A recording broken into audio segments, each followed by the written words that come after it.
Rapport des élections de 2020 au Burkina, celui de la Convention des organisations de la société civile pour l'observation domestique des élections CODEL a été remis au président du Faso. Ce matin, on en parle.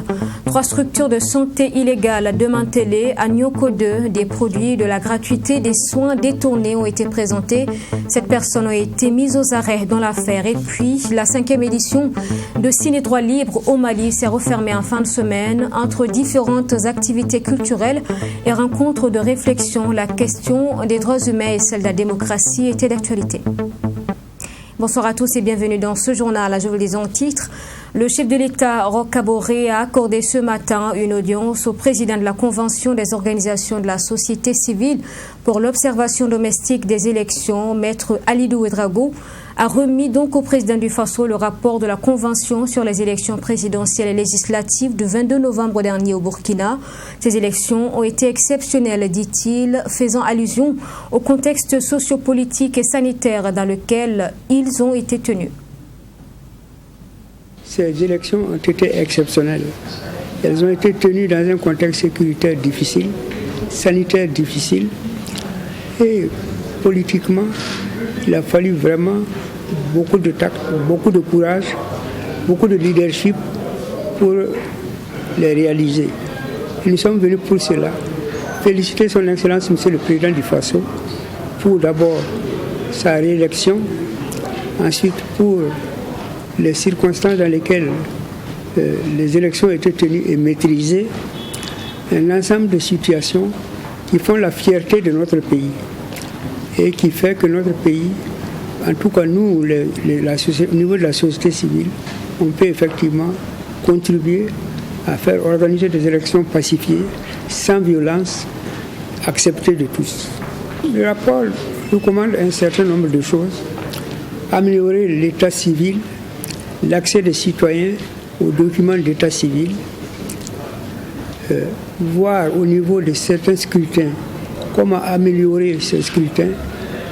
Je prends un exemple. Nous allons organiser des élections communales.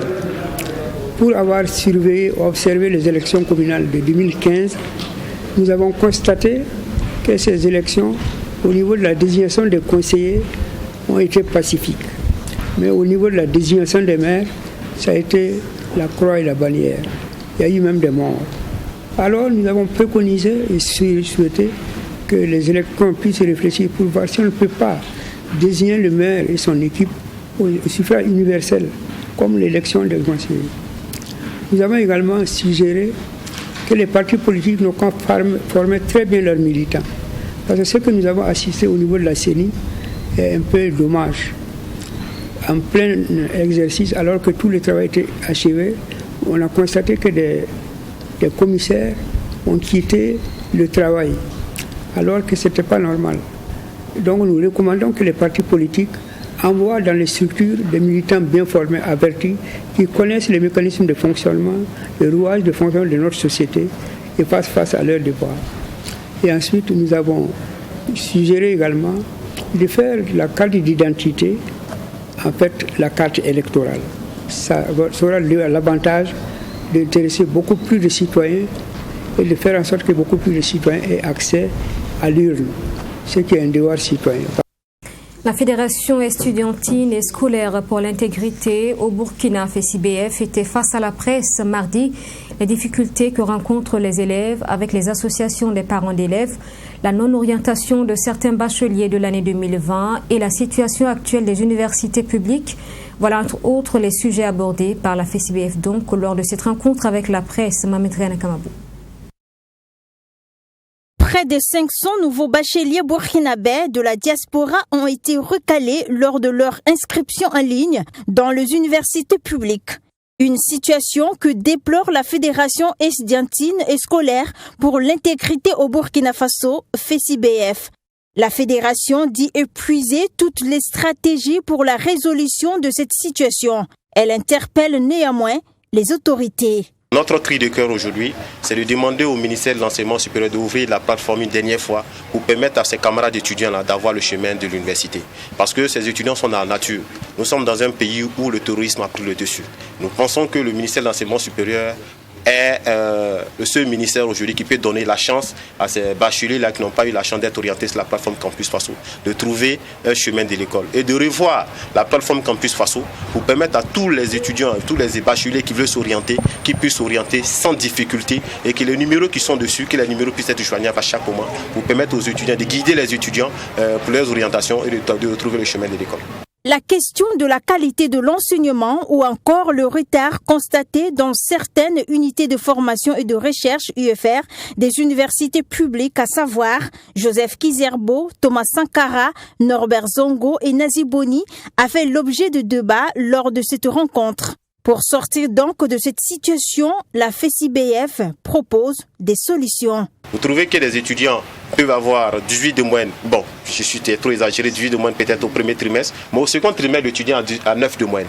Mais cet étudiant-là voit que son année a échoué, il doit forcément reprendre l'année de licence. Alors que si on faisait la compensation des 2 semestres, ça permettrait à l'étudiant d'aller en classe supérieure. Par moment, pendant les sessions normales et sessions de rattrapage, vous trouvez que l'étudiant peut avoir un 9 sur 20 et à la session de rattrapage, il a un 5 sur 20. Mais quand il conservait ces 9 sur 20, avec les autres matières qu'il a composées, l'étudiant pouvait valider en classe supérieure. La Fédération estudiantine et scolaire pour l'intégrité au Burkina Faso, FESI-BF, a également évoqué la question de l'organisation du baccalauréat qui est confiée désormais au ministère en charge de l'éducation nationale. Selon le secrétaire général, la FESI-BF suit de près cette affaire et qu'elle travaillera selon la volonté des élèves et étudiants. Une affaire dans le domaine de la santé, je vous en parlais en titre. 3 structures de santé donc illégales ont été démantelées à Nioko 2 et 7 personnes mises aux arrêts. Également, des produits détournés dans une grande complicité ont été saisis. Tout cela a été possible suite à une investigation de la gendarmerie de Nongolmassum après un simple constat de patrouille. Michael Toukri pour en savoir plus.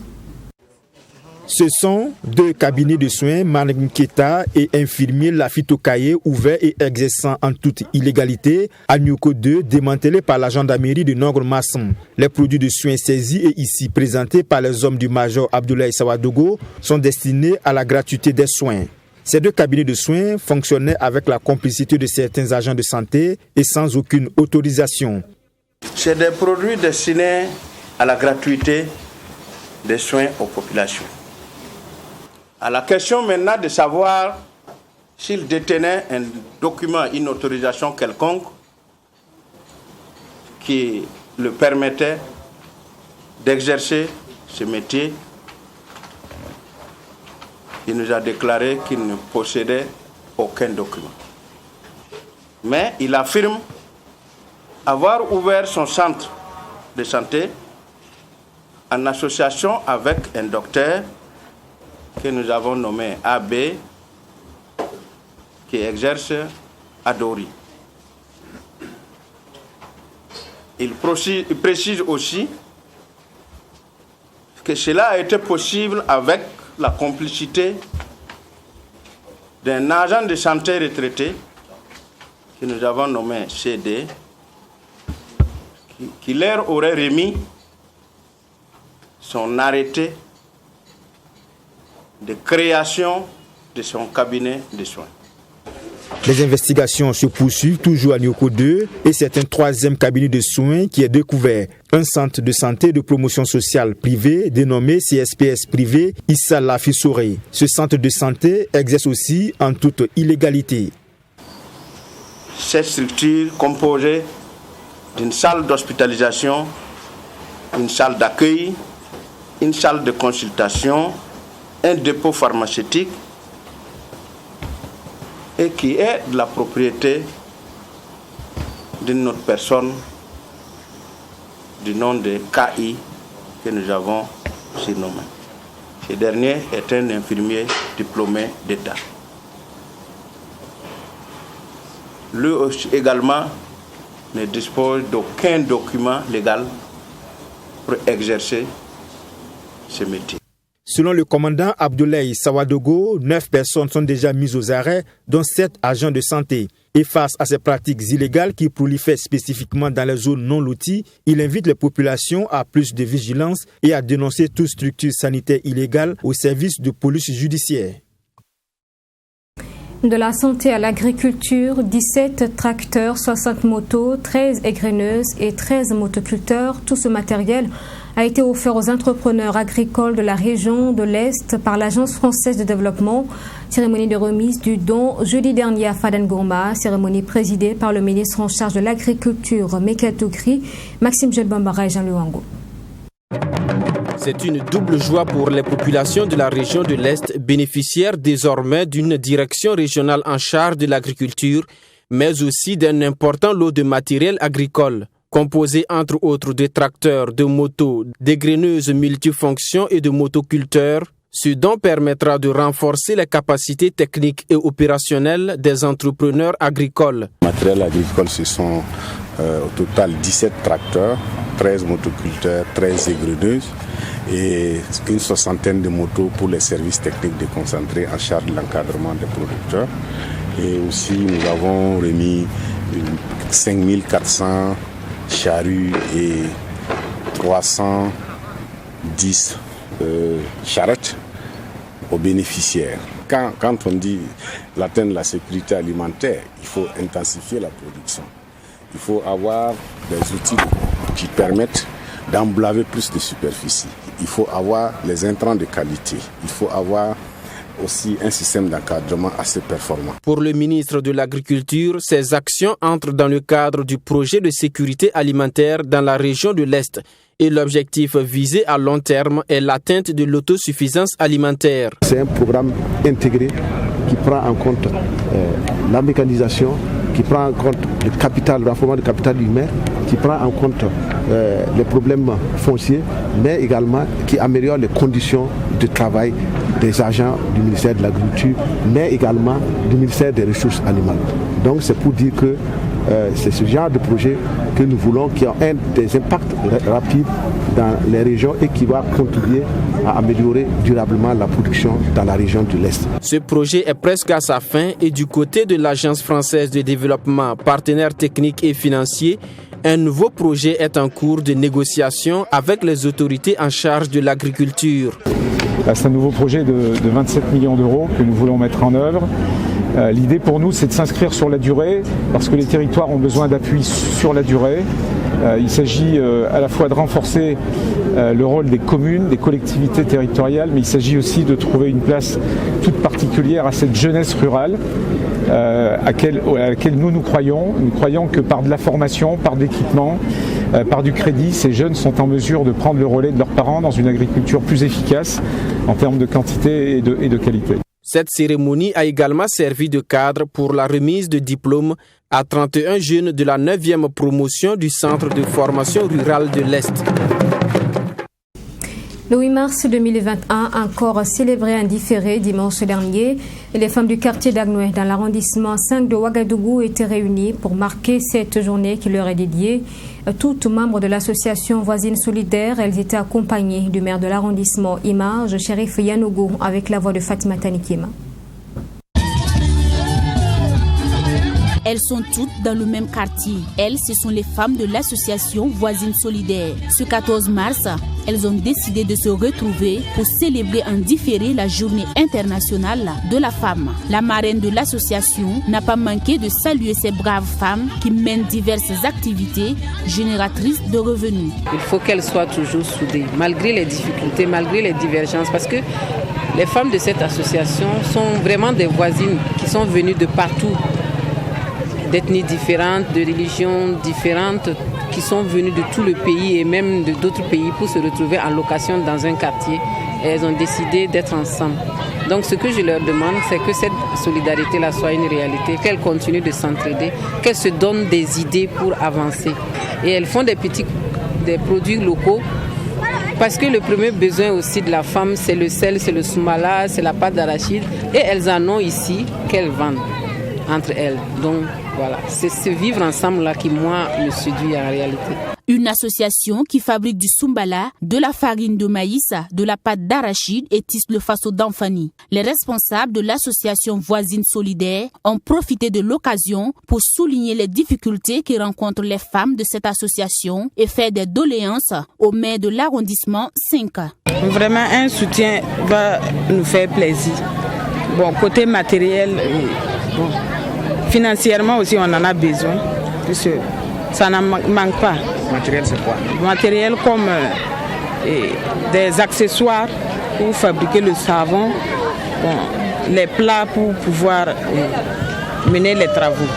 Plusieurs activités ont ponctué cette cérémonie, à savoir des prestations d'artistes et un gala de football pour consolider la cohésion et le vivre ensemble au sein de l'association. L'association existe depuis 2016 et œuvre pour la promotion et le bien-être des femmes du quartier. Dans le cadre de ces activités de promotion de l'entrepreneuriat et du leadership, le groupe BJ était face à la presse vendredi. Les 1er, 2 et 3 avril prochains, des conférenciers de renom sur les réseaux sociaux tels que le Congolais Zach Mwekassa seront invités pour partager leurs expériences. Le comité d'organisation en parle dans ce reportage signé Yacinthe Sawadgo. Cette grande conférence publique qui est annoncée pour le début du mois d'avril se donne pour objectif d'apporter des solutions aux femmes cadres pour réussir leur vie de couple. À l'endroit des jeunes, les organisateurs, à travers ce rendez-vous, veulent donner des clés pour faire de leurs ambitions une réalité. Trouver l'amour de sa vie, rêver du travail qu'on aimerait avoir, rêver du poste de responsabilité qu'on aimerait assumer, fonder une famille stable, voilà autant d'ambitions et autant de problèmes qui habitent la tête de la plupart de nos citoyens. C'est la raison pour laquelle les grandes conférences publiques des 1er, 2 et 3 avril vous donnent rendez-vous avec des personnes pétries d'expérience et le don de la motivation face à ces problèmes ci-dessus évoqués. Toujours selon le président du comité d'organisation, ce grand rendez-vous verra la présence de grands conférenciers et pas des moindres comme le Congolais Zach Mwekassa, Abou Ouattara, PDG de Mwablaou SA et PCA de la maison de l'entreprise du Burkina. Tous ceux qui ont des idées mais qui ont de la peine à les développer, ils ont là l'occasion de partager l'expérience des personnes, puisque j'ai tantôt énuméré qu'il ne s'agit pas de Jacques seul, mais il est accompagné de 4 autres invités de marque qui sont remplis également dans les métiers du coaching, dans les métiers de la formation en leadership et management. Donc pouvoir partager les expériences des personnes qui ont vécu des choses, qui ont de l'expérience à montrer à la jeunesse, aux jeunes cadres, aux gens qui veulent entreprendre. Rappelons que le thème de cette grande conférence publique est leadership et management individuel et collectif. Et pour la tenue de ces cadres de renforcement des capacités, le comité d'organisation se dit prêt et n'attend que le jour J. Culture dans ce journal, la saison théâtrale des récréatrales sera lancée le 18 mars 2021 à Bouxoumtenga. C'est dans le quartier Goungué à Ouagadougou. Pour l'occasion, Terre Sainte, roman de l'écrivain sénégalais Sar Mohamed Mbougar, sera joué. Ce jour du lancement, la rue 932 sera baptisée. Selon le directeur des récréatrales, face à la presse hier lundi, Ami Valion avec la voix de Michael Touré.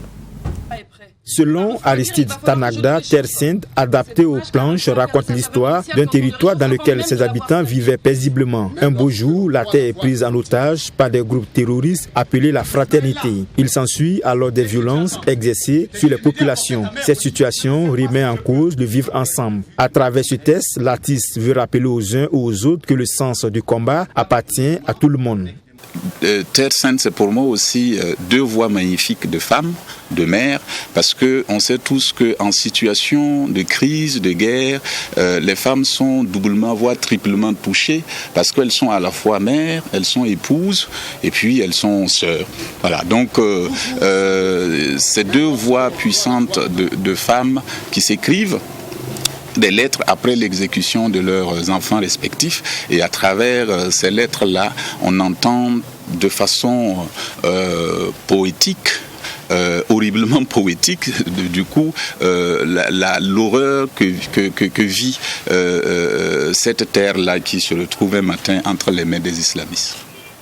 La saison récréatrale suivait aussi une force de propositions artistiques. Pour la réussite de cette saison, plusieurs activités sont au programme. C'est du 18, on est en mars, 18 mars, au 4 avril, ici. Donc il y aura une série de représentations les jeudis, vendredis, samedis et dimanches à 20h. Et puis le 10, on sera à l'Institut français de Ouagadougou pour une représentation à 20h30. Et puis après, c'est une représentation, on va dire, privée au PMK, au Britannique militaire de Kadiogo, le 11 avril. Voilà. La date du 18 mars est également retenue pour le baptême de la rue 932 qui deviendra rue des Récréatrales. Ainsi en a décidé le conseil municipal. C'est une décision que le directeur des Récréatrales, Aristide Tanagda, salue à sa juste valeur.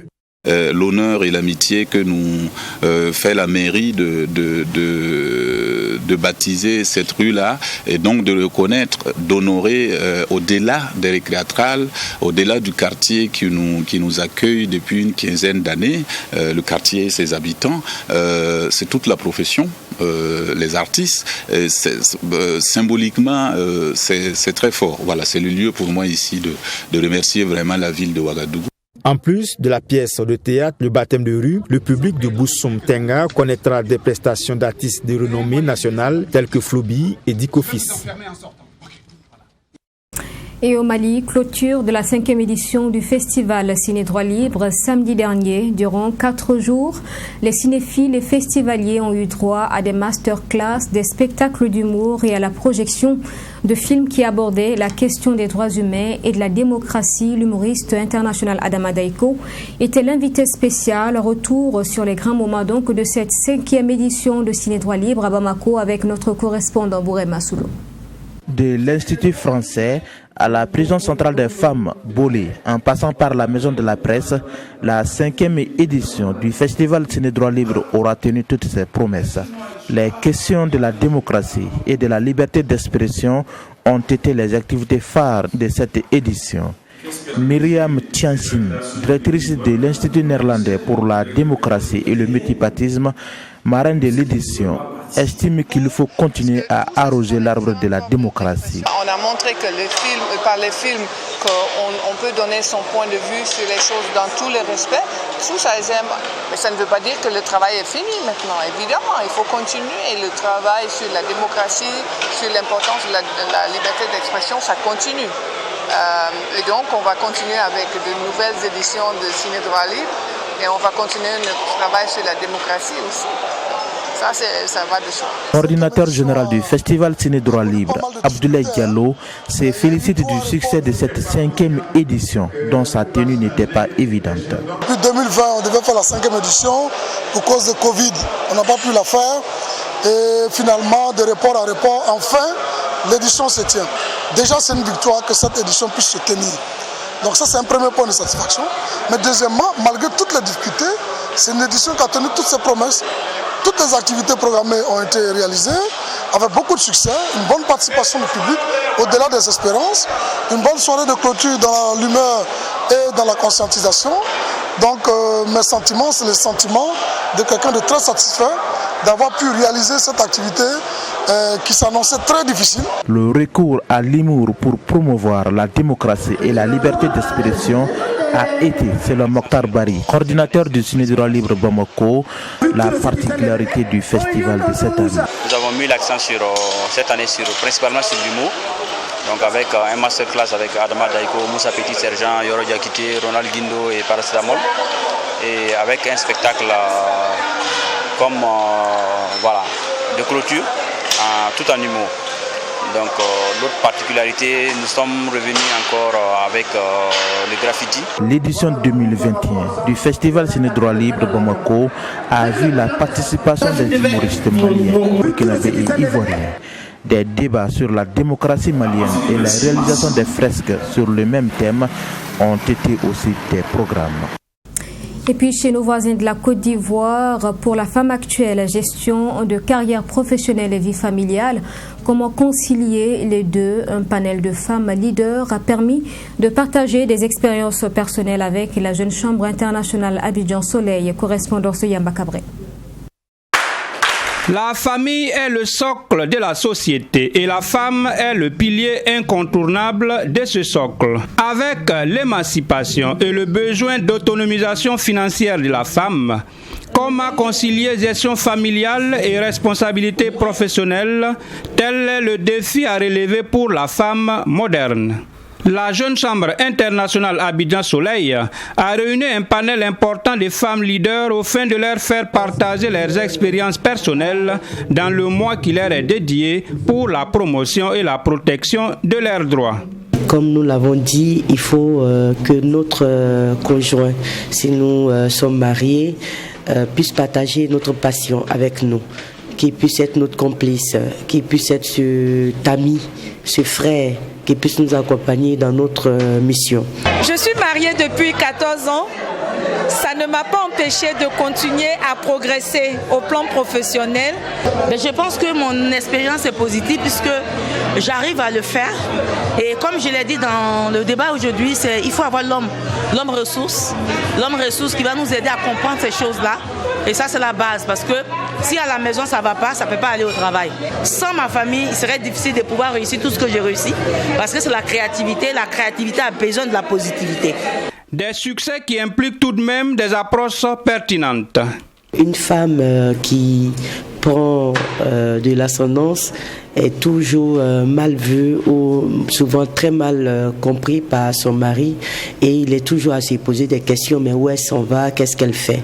Donc en tant que femme leader, femme engagée, nous avons le devoir de rassurer d'abord notre homme, notre conjoint. Les hommes en sont bien conscients et approuvent. Savoir choisir son homme, c'est le premier problème aujourd'hui. Si tu as pu choisir ton homme, que ce dernier te comprend, tu peux exceller dans ta vie.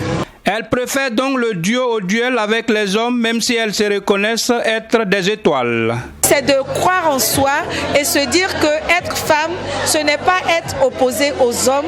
Les hommes et les femmes doivent pouvoir créer un duo pour le bien-être de leur communauté. Je voudrais vous dire que vous êtes des étoiles, vous êtes des femmes battantes, vous pouvez faire au-delà de ce que vous pensez.